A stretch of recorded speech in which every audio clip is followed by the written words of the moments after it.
This is not the first time in Finland that they are talking about banning real estate transactions with citizens of Russia. The country has already blocked the sale of real estate to Russians in Ruokolahti and Kitee. The reason for the refusal was argued as a threat to the national defense and territorial integrity of Finland.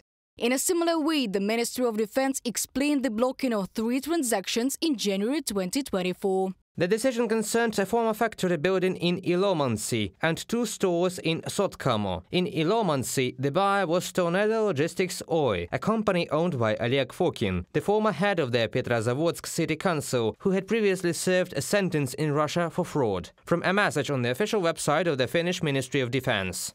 According to the publication Iltalehti, in 2023, Russians purchased 116 real estate properties in Finland. At the same time, 16% of transactions were concluded by citizens living in Russia. As for some kind of Russian expansion in Finland, it is clear that the government's concerns relate specifically to this, as regard what is called the Russian fifth column, that is, people who purchased real estate, especially on the border of Finland with Russia. I remind you that recently property owners could get a visa to visit Finland and could enter it, while other Russians were not allowed to do so. Well, apparently they are trying to block such opportunities. They also intend to close schools in Finland that teach in Russian. A corresponding decision has already been made in 3 Finnish cities bordering Russia. In the mayor's office of one of them, the reason for this was called the reform of the education system, as well as cost savings. Another reason is the reduction in the number of children, as well as the fall in popularity of studying the Russian language in primary school. So, in 2022, in Joensuu and Mikkeli, more than 100 children chose Russian as an additional language to study, but a year later, less than 30, from the publication of the Moscow Times Telegram channel.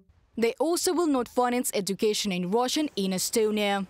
The Estonian government has announced plans to stop funding Russian language education and transition to an unified Estonian language schooling system, that we don't have 2 different systems. That's what we are working on. It was a big problem, and I agree that it should have been solved a long time ago, but better late than never. In any case, we have to move forward. Kaja Kallas, Prime Minister of Estonia, in an interview with Postimees. The governments of Lithuania and Latvia previously announced the abandonment of school education in Russian. Former Minister of Defense of Lithuania and current member of the European Parliament, Rasa Juknevičienė, explained that visa restrictions for Russians and the closure of Russian language schools are primarily related to security issues. Reported by Diana Kolesnik, Yulia Granovska, UATV News.